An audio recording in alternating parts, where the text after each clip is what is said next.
माहौल में तनाव जैसे बढ़ता जा रहा था। वहीं युवराज का चेहरा भी गुस्से की वजह से लाल हो रहा था। उसने पूरे सिस्टम को रिबूट करने की कोशिश की थी, लेकिन हर बार ऐसे डिनाय का पॉपअप सामने आ जाता था, जिससे वह और भी ज़्यादा इरिटेट हो जाता था।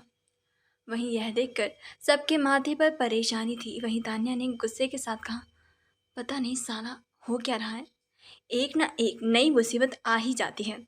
जिस पर युवराज ने गुस्से में कहा, तान्या कुछ मिनट्स शांत रह सकती हो प्लीज, और मुझे फोकस करने दो।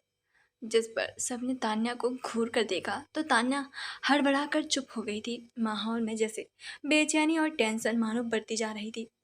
सब जानने के लिए कि आखिरकार हो क्या रहा है। सबके दिल की धड़कनें काफ़ी ज़्यादा बड़ी हुई थी। वहीं लेखिका, वैसे आपके दिल की धड़कन तो सही है ना, बताइए ज़रा कमेंट करके। वहीं नैन्सी ने गंभीरता से अपनी जगह पर खड़ी होते ही कहा, वो हमारे हर मोमेंट पर नज़र रख रहा है। हमें अपने अगले कदम को बहुत सोच समझ कर उठाना होगा। जिस पर आदित्य ने उसका हाथ पकड़ लिया और उसे वापस से अपने पास बैठा लिया और पीछे से बाहों में भर लिया था। पता नहीं क्यों, लेकिन वह अंदर ही अंदर बहुत ही ज़्यादा बेचैन महसूस कर रहा था, जिसे नैन्सी ने भी महसूस किया। और उसने उसके हाथों को, जो उसके कमर के इर्द गिर्द लपटे हुए थे, उसने उसे थपथपाना शुरू कर दिया था, जिससे वह ज़्यादा परेशान ना हो। उसने धीरे से कहा, सब ठीक है जान, मैं यहीं हूं ना। जिस पर आदित्य ने कुछ भी नहीं कहा, वह बस हूँ मैं जवाब दिया। वहीं युवराज के हाथ लैपटॉप पर जो चल रहे थे, अब उसे निराशा होने लगी थी। उसने गहरी सांस लेते हुए निराशा में कहा, मैं फाइल्स को वापस से लाने की कोशिश कर सकता हूँ, लेकिन इसमें शायद थोड़ा सा वक्त लगेगा, क्योंकि मैं कहीं से भी इन्हें डिकोड नहीं कर पा रहा हूँ। जिस पर टिया ने आंखें संकरी करते हुए कहा, वक्त तो हमारे पास वक्त ही तो नहीं है युवराज। जो भी गद्दार है वह अब अगला कदम उठाने वाला होगा। जिस पर तान्या भी कहाँ चुप रहने वाली थी। उसने जल्दी से अपना उठाया और फिर कहा, वाह, पहले मुझे चुप कराया और फिर अब खुद ही बोलने लग गए। वाह ठीक है, अब मेरी बारी, समझे? तो मतलब अब तक तो हमारी हर चाल पर पहले से ही जानता था, है ना? लेकिन हम तब अब तक उसके प्लान के बारे में अंधेरे में थे। जबरदस्त, यानी कि उसने हमेशा हमसे एक कदम आगे रहने का पूरा इंतजाम कर रखा था, है ना? जिस पर तान्या और भी ज़्यादा गुस्से से मुट्ठियां भूंजते हुए कहा, साला ये धोखेबाज, एक बार हाथ लग जाए ना तो कसम से ऐसी धुनाई करूंगी ना कि पहचानना भी मुश्किल हो जाएगा। अगर इसे पीट पीट कर इसकी चटनी नहीं बनाई ना तो मेरा नाम भी तान्या नहीं है। जिस पर रोहन ने तान्या को घूरते हुए हल्की सी मुस्कान के साथ तंज कसते हुए कहा, अरे बस बस चिमकांडी, पहले पकड़ तो ले उस गद्दार को। कहीं ऐसा ना हो कि पकड़ने से पहले ही तेरे घूंसे की धमकी से डर कर वो बेचारा खुद ही बेहोश हो जाए, या फिर क्या पता तू हॉस्पिटल पहुंच जाए। जिस पर तान्या ने रोहन को सिर पर पैर तक घूमते हुए शक भरे लहजे में कहा, वैसे तेरे लक्षण भी कुछ सही नहीं लग रहे कबूतर, कहीं तू ही तो वो गद्दार नहीं है ना? क्योंकि सोचो जरा, हर बार जब कोई हमला होता है तू ही सबसे पहले बच जाता है, और तेरी ये बेमतलब की बात है भी बिना सर और बिना पैर की होती है। और तेरा पागलों की तरह बिहेव करना कुछ ज़्यादा ही नॉर्मल बनने की कोशिश नहीं कर रहा है तू? हाँ, मुझे तो तुझ पे ही शक हो रहा है। फिर उसने बाहें उठाते हुए आगे कहा, लेकिन अगर तू निकला ना तो कसम से बता रही हूँ, तुझे मारने के लिए मुझे किसी गन की भी जरूरत नहीं पड़ेगी। तेरे लिए तो मेरे हाथ ही हथौड़े की तरह काफ़ी हैं। उसकी बात सुनकर रोहन को बहुत ज़्यादा गुस्सा आया था। उसने उसी की तरह तान्या को घूरते हुए हाथ बांधे और तज कसते हुए कहा, वाह, मतलब छिपकली कहीं की, तुझे कुछ भी टॉपिक नहीं मिलाना है ना, तो तूने ये कहानी बना ली है ना? अब तू मुझ पर ही शक कर रही है, लेकिन एक बात बता, चलो मान लिया मैं गद्दार हूँ, लेकिन फिर भी तेरी तरह क्या मैं चिल्ला चिल्ला कर खुद को पकड़वाने की बेवकूफ़ी करूँगा? फिर उसने भौहें चढ़ाते हुए कहा, और हाँ, नहीं होती तेरी ये कैंची जैसी जुबान कब तक काट चुका होता, समझे तू? लेकिन तू अभी तक जिंदा है ना, तो अफसोस मैं वो बिल्कुल भी नहीं हूँ, वरना सच में तुझे उठाकर अभी तक पता नहीं कहाँ ले जाकर फेंक दे होता। लेकिन मुझे संदेह ये हो रहा है कि तेरी गुस्से शख्स देखकर वह ब्लैक मास्क वाले खुद ही तुझे वापस करने आ जाएंगे। उसकी बात सुनकर तान्या ने गुस्से से आंखें सिकोड़ते हुए कहा, चुप कर बंदर कहीं के, वरना यहीं पर खड़े खड़े ऐसा पीटूंगी ना कि अगले 3 दिन तक अपने चेहरे को आइस क्यूब से ठंड करना पड़ेगा, समझा? जिस पर रोहन ने हल्की मुस्कान के साथ कहा, तान्या को घूरते कहा, तुझे क्या लगता है हाँ छिपकली, तू बच जाएगी क्या? अगर तूने मुझे साथ लगाया ना तो तेरा हाल ऐसा करूंगा ना कि तू खुद को आईने में देखकर भी डर जाएगी। इसके आगे वह और लड़ते ही कि नैन्सी ने गुस्से से अपना धैर्य खोते हुए जोर से चिल्लाया, तुम दोनों कुत्ते बिल्ली की तरह लड़ना बंद कर सकते हो या खुद ही अपना अंत लिखना है? अगर एक और शब्द निकाला ना तो गद्दार को पकड़ने से पहले मैं तुम दोनों को क्लास ले लूंगी, समझ आया? अब एकदम चुप हो जाओ। उसकी आवाज़ इतनी ठंडी और खतरनाक थी कि तान्या और रोहन, जो अभी तक एक दूसरे को घूर घूर कर देख रहे थे, तुरंत ही चुप हो गए। वहीं आदित्य नैन्सी को गुस्से को देखकर उसे शांत करने लगा था, लेकिन नैन्सी को बहुत ही ज़्यादा गुस्सा आ रहा था। वहीं पूरा हॉल एकदम से शांत था। सभी के दिमाग में बस एक ही सवाल था, आखिर गद्दार है कौन?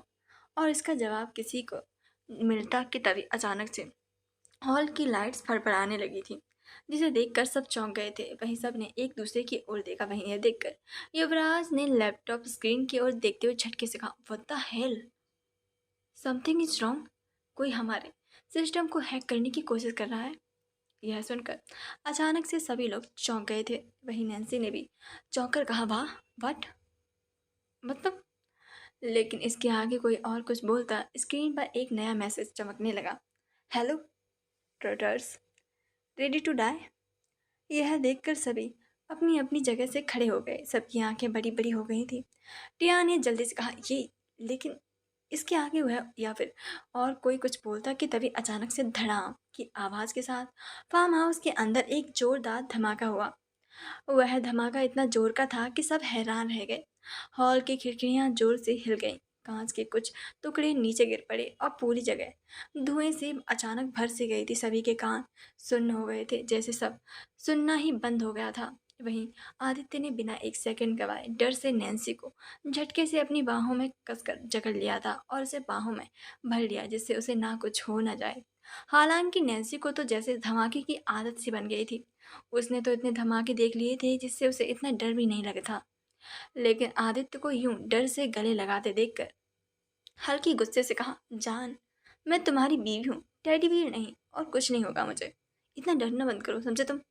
जिस पर आदित्य ने धीमे स्वर में लेकिन कसकर पकड़ते हुए कहा, चुप करो, खबरदार महान बनने की कोशिश भी की तो अपनी जान खतरे में डाली तो मैं, मेरे से बड़ा कोई नहीं होगा, समझे तुम?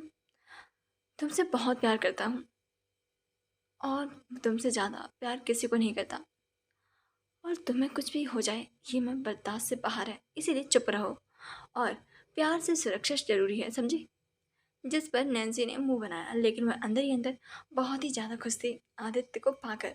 वहीं दूसरी तरफ धमाके की आवाज़ सुनते ही तान्या की झट से डर के मारे रोहन से चिपक गई थी, लेकिन रोहन खुद डर के मारे तान्या से और ज़्यादा चिपक गया था, जिससे तान्या ने यहाँ पर वहाँ भी ताना मारते हुए नहीं छोड़ा था और उसने आगे चौड़ी करते हुए कहा, अबे तू मुझसे चिपकी थी, तू मुझसे क्यों चिपक रहा है हाँ?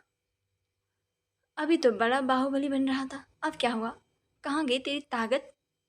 जिस पर रोहन ने गले में फंसी आवाज में हकलाते हुए कहा, अबे मुंह बंद करना छिपकली कहीं की, काली जुबान।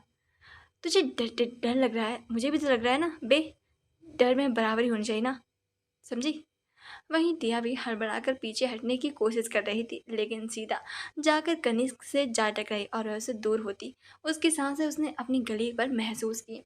उसके दिल बुलेट ट्रेन से भी काफी ज्यादा स्पीड में दौड़ने लगा था। उधर युवराज डर के मारे सीधा जाकर अपने लैपटॉप से चिपक गया था। हालांकि सबको देखकर उसे जेलसी हो रही थी, लेकिन उसका लैपटॉप ही उसके लिए सब कुछ था। वहीं चिराग जो सोफे के पीछे खड़ा था, इस धमाके से उसका रोम रोम हिल गया था। उसने जल्दी से सोफे से चिपकते हुए कहा, ये कौन सी बिन बुलाई में मुसीबत थी भाई? वहीं धुआं पूरे हॉल में भर गया था, जिसे देखकर आदित्य ने तेज आवाज में कहा, सब अलर्ट हो जाओ, कुछ भी हो सकता है। जिस पर सभी लोग जल्दी से एक दूसरे से दूर हुए और फाइट मोड में आ गए थे।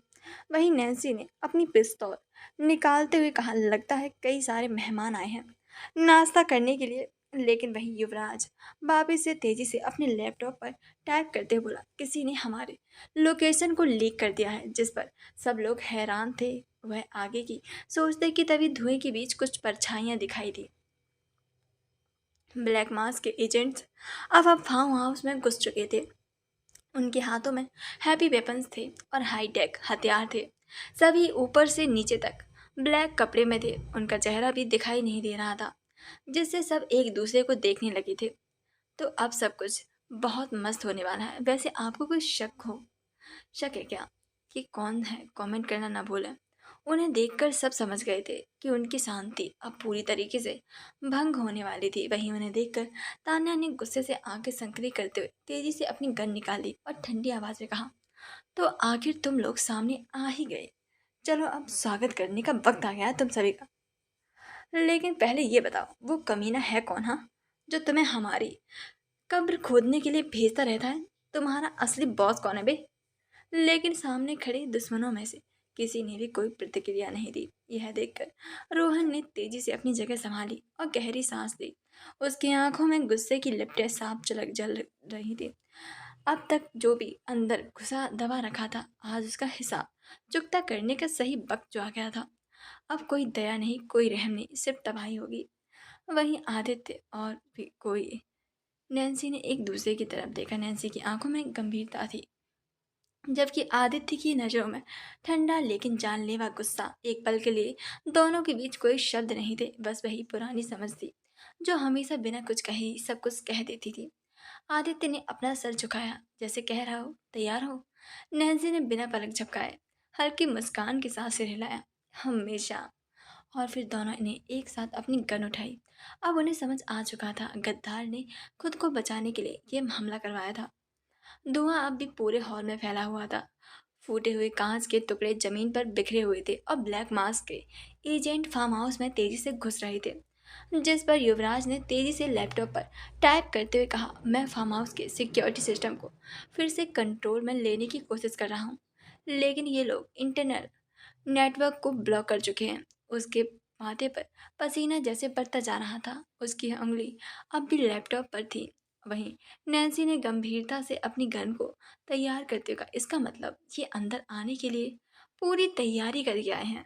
चलो अच्छा है, हाथ भी अच्छे हो जाएंगे। जिसे देख सुनकर कनिष्क ने गुस्से से कहा, तो फिर हम भी इन्हें दिखाते हैं कि हम हैं कौन। तभी अचानक से गोलियां चलना स्टार्ट हो गई। एक ब्लैक मास एजेंट ने तान्या पर गोली चलानी चाहिए कि तान्या ने बिना वक्त गवाए सीधे उसके सर पर गोली दाग दी थी, जिससे वह वहीं पर गिर गया था। उसे देखकर तान्या ने गुस्से से कहा, पहली मौत तुम्हारी होगी कमीने, मेरे होने के तो सपने ही छोड़ दे। बाकी एजेंट्स ने तुरंत अपने हथियार उठा लिए और फायरिंग शुरू हो गई। चारों ओर गोलियों की जैसे बारिश हो रही थी, जिसे देखकर तो रोहन ने ठहाका लगाते हुए तेजी से गोलियां चलाते हुए चिल्लाया, अबे इतनी गोलियां तो मैंने अपनी एक्स पर भी खर्च नहीं की थी, जितना इन सब पर चलानी पड़ रही हैं। बट बहुत खूब, इन हरामियों के लिए तो मैं अपना पूरा मैगजीन खाली कर दूंगा। उसकी आंखों में एक अजीब सा पागल बंदा जैसे खून बहाना अब उसके लिए सिर्फ एक खेल बन गया हो। वहीं आज इन्हें ऐसी सौगात दूंगा ना कि अगले जन्म में भी मेरे नाम से कांपेंगे। उसने फायरिंग करते हुए कहा था। फायरिंग जारी थी, लेकिन रोहन की हंसी और गोलियों की आवाज़ में अब कोई फर्क नहीं था। दोनों ही मौत का पैगाम थी। सभी लोग एक से बढ़कर एक थे और अच्छे से टक्कर दे रहे थे। चारों तरफ से गोलियों की आवाज़ गूंज रही थी। धुआं, खून, चीखें, मौत हर दिशा में अपने पंजे फैला चुकी थी। लेकिन इस सब के बीच आदित्य ओबरॉय की मौजूदगी किसी कयामत से कम नहीं थी। उसकी आंखों में खून उतर आया था। चेहरा ठंडा लेकिन घातक था। उसकी पकड़ गन पर इतनी मजबूत थी जैसे वो हथियार नहीं बल्कि दुश्मनों की गर्दन हो। एक एजेंट उस पर ताबड़तोड़ गोलियां बरसाने वाला था, लेकिन आदित्य ने इतनी तेजी से ट्रिगर दबाया कि दुश्मन के पास सोचने का भी वक्त नहीं था। गोली सीधे उसके माथे के बीचों बीच घुस गई। उसका निशाना सच में बेहद अचूक था। रक्त का फव्वारा छूटा और उसका शरीर तड़पते हुए जमीन पर गिर पड़ा, जिससे उसका दूसरा एजेंट बचने के लिए पीछे हटने लगा। लेकिन आदित्य की गन की गोलियां भी खत्म हो चुकी थीं, जिससे उसने बिना पलक झपकाए गन फेंकी और धड़ाक से उसके गले को पकड़ लिया और दबोचकर उसका गला बड़ी ही बेरहमी से दबाने लगा। हुआ एजेंट छूटने की नाकाम कोशिश कर रहा था, लेकिन आदित्य ने गुस्से से दांत पीसते हुए एक एक शब्द को जैसे चबाते हुए कहा, बचने की कोशिश भी मत करना, क्योंकि मौत का बुलावा तुमने खुद ही दिया था। उसकी आवाज बर्फ की तरह ठंडी थी। एजेंट चटपटाया, लेकिन आदित्य ने एक झटके से उसकी गर्दन इतनी बेरहमी से घुमा दी कि क्रैक की आवाज के साथ उसकी हड्डियां तक चिटक गई थी। लाश धीमे से जमीन पर गिर गई, लेकिन आदित्य के चेहरे पर अब भी कोई भाव नहीं थे। वह नैन्सी के आसपास के सारे एजेंट्स को मारे जा रहा था, उसे अच्छे से प्रोटेक्ट कर रहा था। भले ही उसकी वाइफ को उसकी ज़रूरत नहीं थी, लेकिन वह किसी को भी अपनी बीवी का बाल भी बांका नहीं करने देगा। और एजेंट डरकर पीछे हटने लगे थे, लेकिन आदित्य की स्पीड किसी शिकारी की तरह थी। उसने एक झटके से पहले एजेंट के मुंह पर मारकर गन चला दी थी, लेकिन गोली नहीं चलाई। इसके बजाय उसने उस एजेंट के घुटनों पर दे मारी, पूरी जी जान से, जिससे उसकी हड्डियां टूटने की आवाज़ पूरे माहौल में गूंज उठी थी। लेकिन वह घुटने की दर्द से गिर चुका था। वह आदमी दर्द से चिल्लाने लगा। आदित्य ने उसकी गर्दन के पास गन टिकाई और फिर ठंडे लहजे में फुसफुसाया, चीख मत, बढ़ने में आसानी होगी। और उसने उसके सर पर रखते हुए ट्रिगर दबा दिया। गोली सीधे उसके सर के आर पार हो गई। वह नीचे से ऊपर तक खून से सन चुका था, लेकिन उसका अगले एजेंट से पाला पड़ा तो वह बहुत सबसे ज्यादा ताकतवर था। लेकिन आदित्य ने बिना सोचे समझे उसे गर्दन से पकड़कर दीवार पर पटक दिया था। उसकी आंखों में अब कोई इंसानियत नहीं बची थी, बस बेरहम मौत नाच रही थी। लेकिन वह भी कम नहीं था। दोनों में धुआंधार फाइट हो रही थी, दोनों ही एक दूसरे से पर हावी हो रहे थे, लेकिन आदित्य के मुंह से उससे ज्यादा साफ थे, जिससे उसने उसे लास्ट में दबोच ही लिया था और अपनी गन को उसकी छाती पर रखा और ठंडी आवाज में कहा, अब खत्म होने का वक्त आ गया है। अचानक से लगातार 3 गोलियां फायर की गईं, एक छाती में, एक पेट में और आखिरी सीधा उसके सर में। सिर्फ 1 सेकंड में उसके आसपास के सारे दुश्मन निर्जीव लाशों में बदल चुके थे। आसपास खड़े बाकी एजेंट ने जब आदित्य की तरफ देखा तो उनकी रूह भी कांप रही थी। आदित्य ने गहरी सांस ली और अपनी गन का ट्रिगर फिर से खींचा और अचानक से लगातार गोलियां चलाईं और सब टपकने लगे थे। नैन्सी भी अब पूरी तरीके से एक खूंखार योद्धा में बदल चुकी थी। उसने एक एजेंट्स की गर्दन पकड़कर सीधे उसे जमीन पर पटका और उसकी गन छीन कर बाकी की सारी गोलियां बरसाने लगी। उसने गुस्से से ठंडी आवाज में गन चलाते हुए कहा, मुझे पकड़ने का सपना देखने वालों, अब मुझे मौत से मिलो। जहां पर सभी लोग उन एजेंट्स पर हावी हो रहे थे, 10 मिनट के अंदर अंदर सभी लोग जमीन पर पड़े हुए थे। चारों ओर खून ही खून था। उसकी बदबू पूरे फार्म हाउस में फैली हुई थी। सब भी जैसे खून में होली खेल चुके थे। कोई साफ सुथरा था, वो था चिराग, जिसे उस युद्ध के भाग लेने का मौका भी नहीं मिला था। आखिर इतने काबिल लोग जो उसकी टीम में मौजूद थे, जिससे वह जहां बैठा था उस जगह को छोड़ चारों तरफ बस खून ही खून था। बस शांति से देखते हुए वह मन में बोला, मुझे सही में राजा वाली फीलिंग्स क्यों आ रही है। वहीं सबको मारने के बाद सभी युवराज को देख रहे थे, जो पूरी तरीके से लैपटॉप में खोया हुआ था। कनिष्क और टिया ने उसे प्रोटेक्ट किया था, जिससे तेजी से कोड्स टाइप करने शुरू किए थे। उसने फार्म हाउस की सिक्योरिटी कैमरा फुटेज एक्सेस करने की कोशिश की, लेकिन तभी स्क्रीन पर एक नया मैसेज पॉपअप हुआ, हेलो एम्ब्रॉयज, it's time to say goodbye. और इसके ठीक बाद पूरे फार्म हाउस की बिजली गुल हो गई। चारों तरफ अंधेरा छा गया, जिससे वहां पर कोई भी एक दूसरे को देखने में सक्षम नहीं था।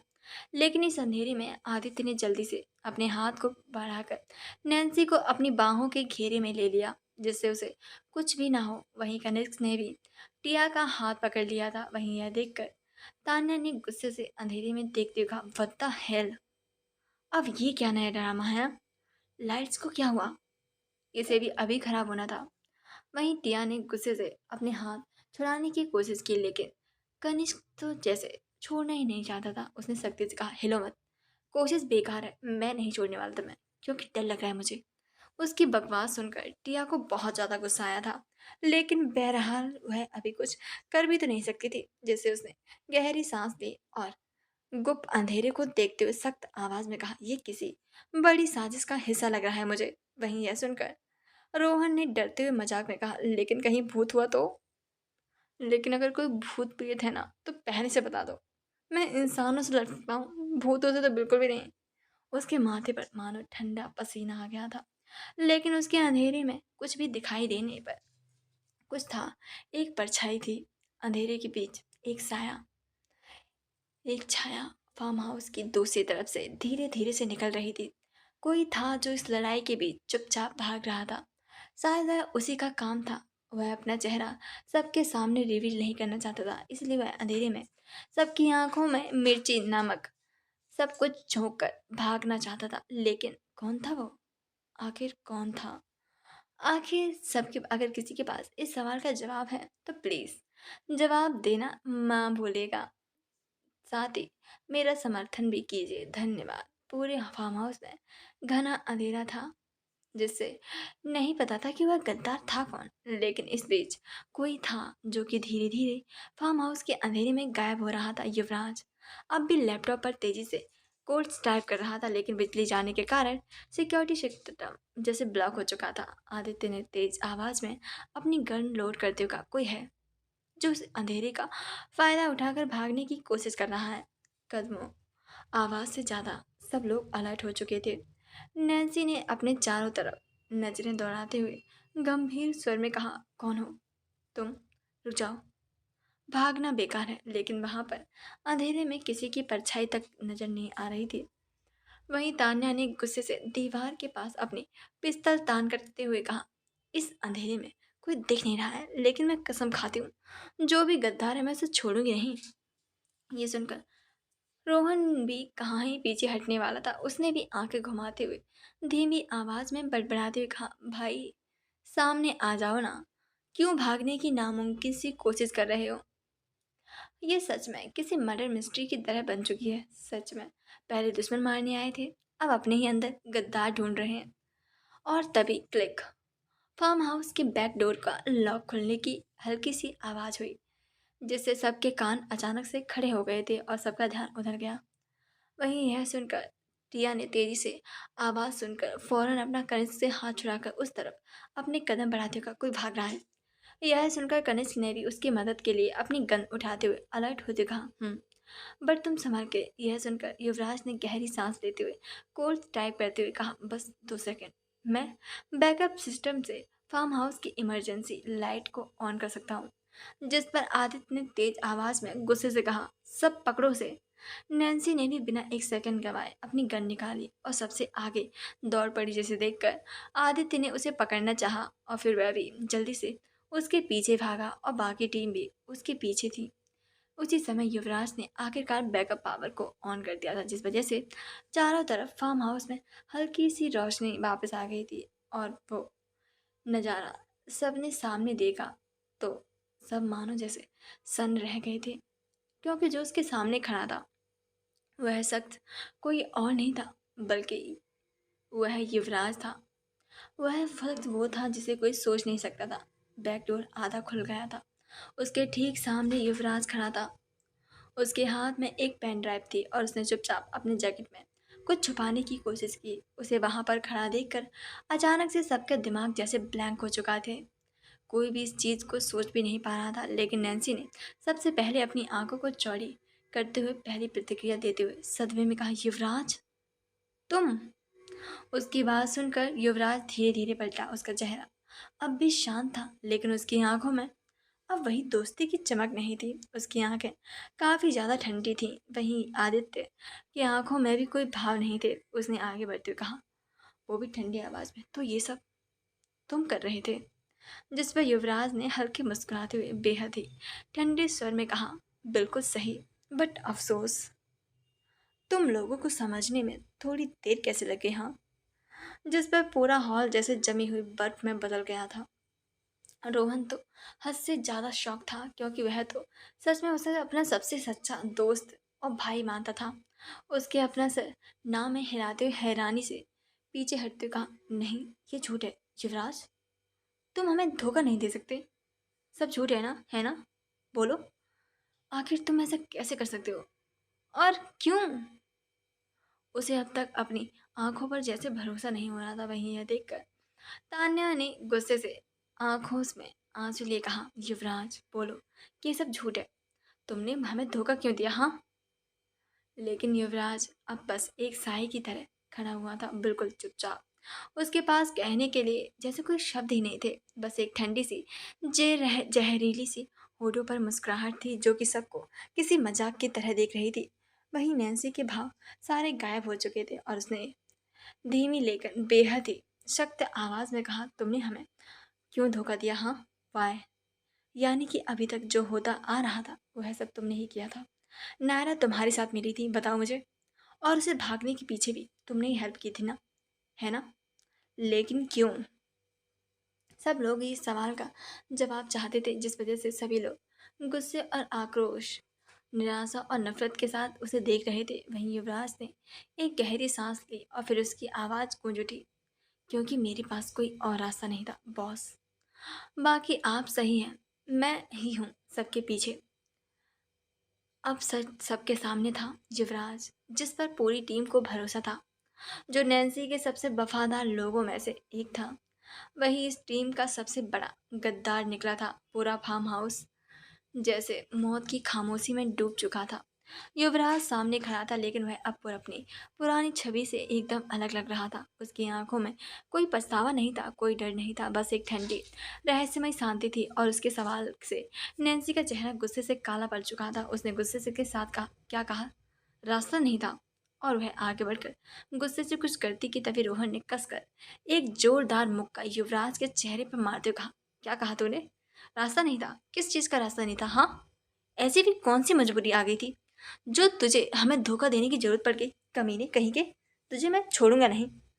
और वह वापस से गुस्से से उसे मारना चाहता था, लेकिन आगे वह कुछ करता उससे पहले ही युवराज, जो कि उसके मुक्के की वजह से गुस्से से लाल पीला हो रहा था, उसने गुस्से के साथ उसके हाथ को बीच में ही पकड़ लिया और फिर उसकी पकड़ को काफ़ी ज़्यादा टाइट कर लिया, जिस वजह से रोहन अपने हाथ को छुड़ा भी नहीं पा रहा था, जिससे रोहन दूसरे हाथ से मारता के तवे एक जोरदार लात युवराज ने उसके पेट पर दे मारी, जिस वजह से अचानक से रोहन पीछे दीवार से जा टकराया और उसके मुंह से अचानक से ही खून निकलने लगा था।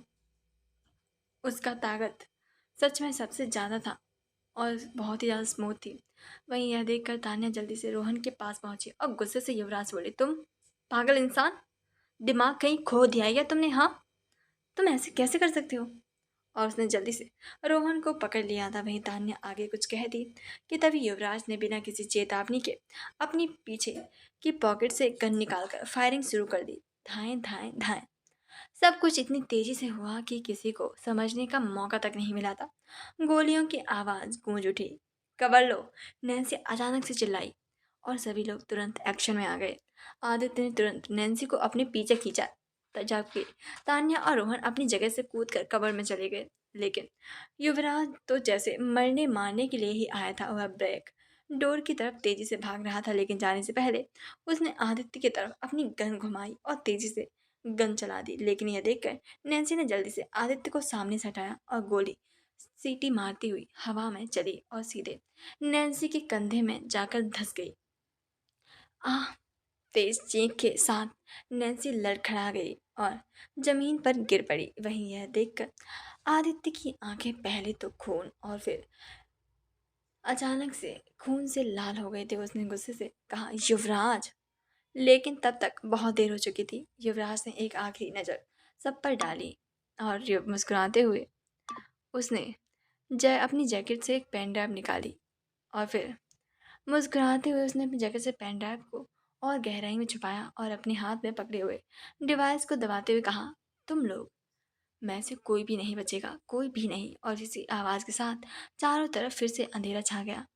लेकिन इसी के साथ वह तेजी से पीछे के दरवाजे से भाग निकला था। वहीं तान्या, जो अब तक सदमे में थी, गुस्से से तड़प उठी, नहीं, हम उसे भागने नहीं दे सकते। लेकिन जब तक सभी पीछे के दरवाजे तक पहुंचे, युवराज अंधेरे में कहीं गुम हो चुका था और सब कुछ बदल चुका था। युवराज जिसे सब परिवार समझा था, जिस पर आंख बंद करके सबने भरोसा किया था, वही सबसे बड़ा गिरदार निकला था। फार्म हाउस के पीछे के दरवाजे से बाहर घना अंधेरा पसरा हुआ था।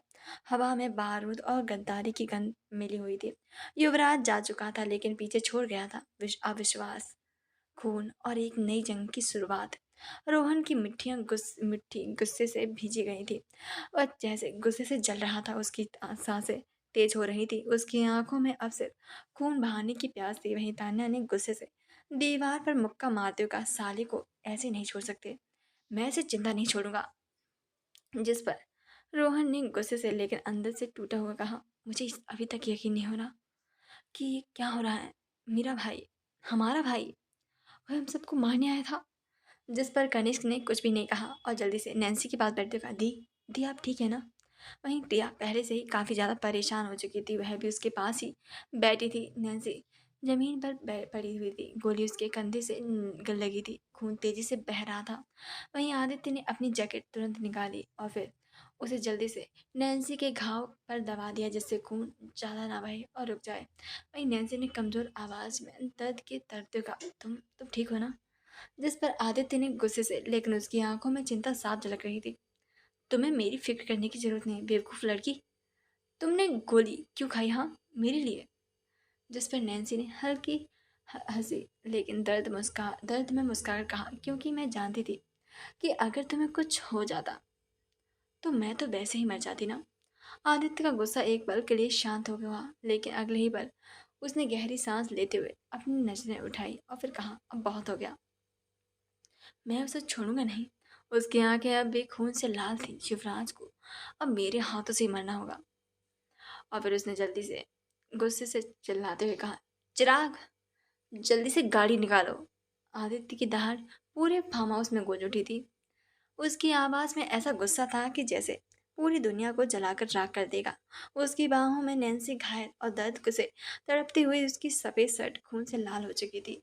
लेकिन नैन्सी को ज़्यादा इस वक्त आदित्य के अंदर खून उबल रहा था। चिराग, जो अब तक सदमे में खड़ा था, जैसे पत्थर की मूर्ति बन चुका था। लेकिन आदित्य की दहाड़ सुनते ही वह जल्दी से उसने खुद को संभाला और फौरन गेट की तरफ दौड़ा। Yes boss. वहीं तान्या, रोहन, टिया और कनिष्क सब अपनी जगह पर जमे खड़े थे। उन्हें अब तक भरोसा नहीं हो रहा था कि ये सब हकीकत में हुआ था। वहीं आदित्य ने नैन्सी को और कसकर अपनी बाहों में लिया, जैसे उसकी जान सिर्फ उसकी पकड़ में टिकी हो। उसकी सांसें तेज हो रही थी। साले, अगर युवराज मेरे हाथ लग गया ना तो उसे ऐसी मौत दूंगा कि मौत भी कांप उठेगी। और फिर उसने उन चारों को देखते हुए कहा, सबको तैयार होने को बोलो, जल्दी से जल्दी। जिस पर सबने अपना सिर हाँ में हिलाया। उसकी आंखों में अब इंसानियत की जगह नहीं बची थी, बस खून, बदला और आग थी। आदित्य, संभालो खुद को, नैन्सी ने जल्दी से कहा, लेकिन उसकी आवाज़ में घबराहट थी। संभालूं? आदित्य ने गुस्से से उसकी तरफ देखते हुए कहा, तुम्हें लगता है कि अब कुछ भी समझ सकता है। वह बस पूरी तरीके से खुद को काबू खो चुका था। उसके गुस्से को देखकर तो नैन्सी को भी जैसे मुंह बंद हो गया था। वहीं चिराग ने गाड़ी इतनी तेज भगाई कि टायर सड़क से घिसटते हुए चिंगारियां छोड़ रहे थे। आदित्य पीछे की सीट पर नैन्सी को लिटाया और खुद उसके पास बैठ गया। उसके हाथ खून से सने थे, लेकिन ये खून नैन्सी, सिर्फ नैन्सी का ही नहीं था, उसका अपना भी था। उसकी पकड़ इतनी मजबूत थी कि उसने अपनी हथेलियों को नाखूनों से लहूलुहान कर दिया था। वहीं नैन्सी कमजोर लेकिन अपनी हल्की मुस्कान के साथ आंख खोलने की कोशिश करते हुए बोली, इतनी जल्दी परेशान हो गए मिस्टर ओब्रॉय। जिस पर आदित्य ने गुस्से और दर्द भरी आवाज में उसकी कलाई को कसकर पकड़ते हुए कहा, अगर तुमने फिर से कोई बकवास की ना तो मैं सच में तुम्हारा मुंह तोड़ दूंगा, समझे तुम।